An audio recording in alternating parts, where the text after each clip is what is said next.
5 पांडवों ने खाया अपने ही पिता का मांस, जाने क्यों?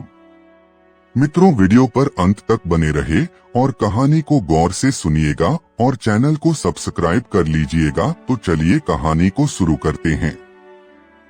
एक समय की बात है, पांडु को किसी ऋषि ने श्राप दिया था कि अगर वो किसी भी स्त्री से शारीरिक संबंध बनाएगा तो उसकी मृत्यु हो जाएगी।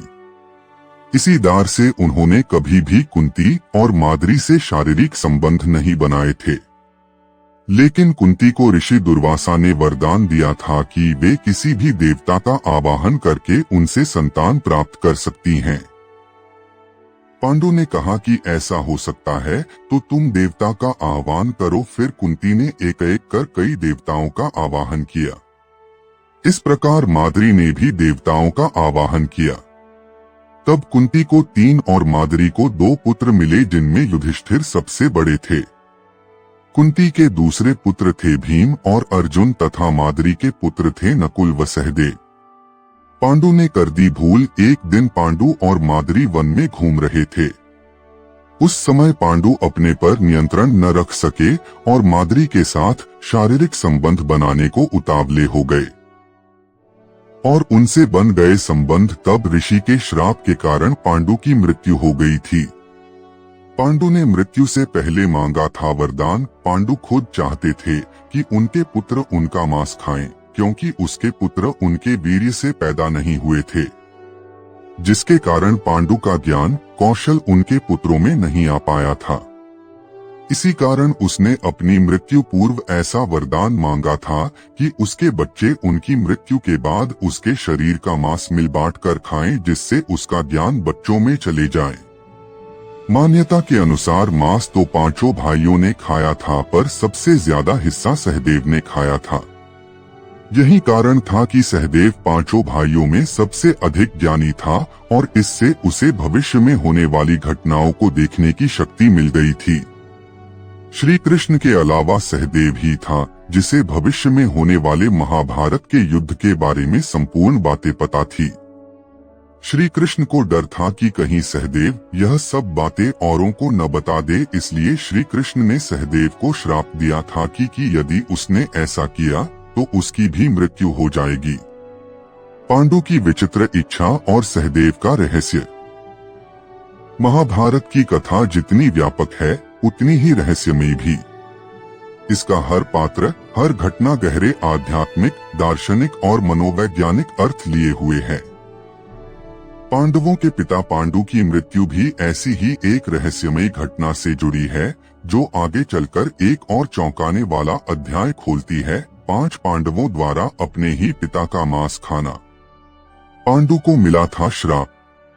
पांडु हस्तिनापुर के राजा थे और वे अपनी पत्नियों कुंती व माद्री के साथ वन में निवास कर रहे थे।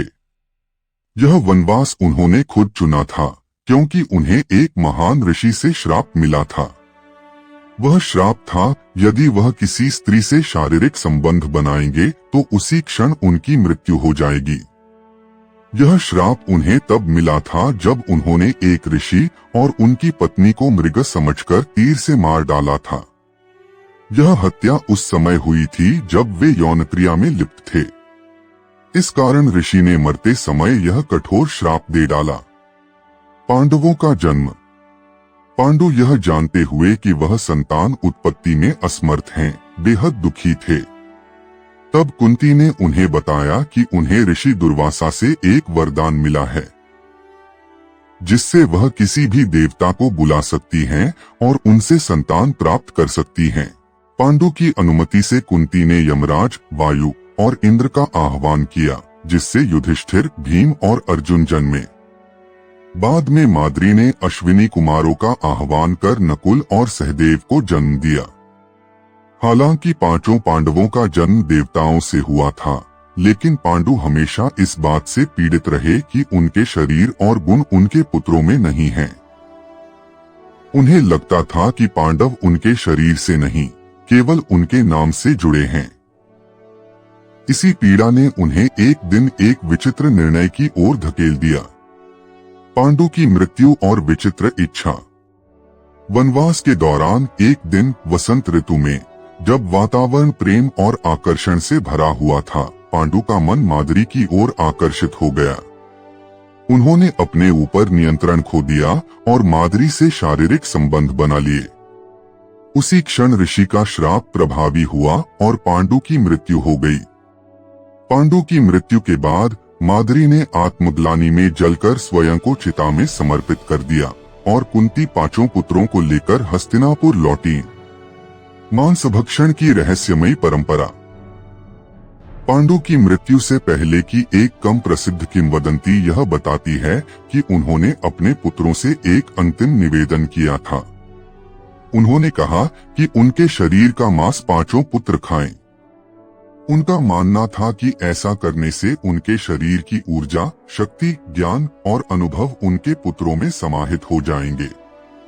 इस परंपरा का आधार कुछ आदिम धार्मिक परंपराओं और तांत्रिक मान्यताओं में भी मिलता है, जहां मृत शरीर के माध्यम से आत्मा और ऊर्जा को स्थानांतरित करने की अवधारणा रही है।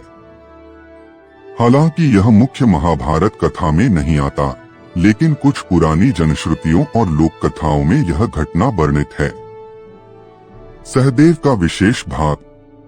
यह भी मान्यता है कि 5 पांडवों ने पांडु के शरीर का मांस खाया था, परंतु सहदेव ने सबसे अधिक मात्रा में खाया।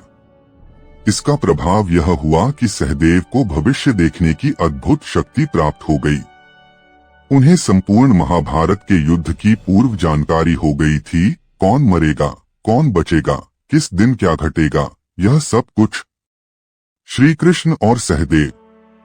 यह जानकर भगवान श्री कृष्ण चिंतित हो गए।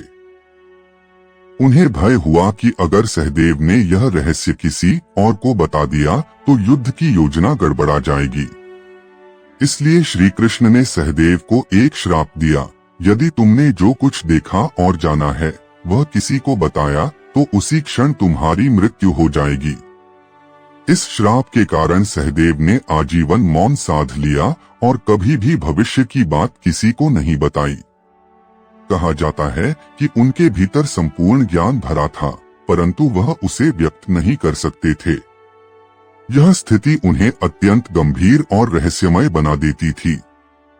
सहदेव का मौन और बुद्धिमत्ता। महाभारत में सहदेव को पांडवों में सबसे अधिक ज्ञानी, शांत और गूढ़ बुद्धि वाला कहा गया है। वह ज्योतिष, राजनीति, खगोल और युद्ध नीति में पारंगत था।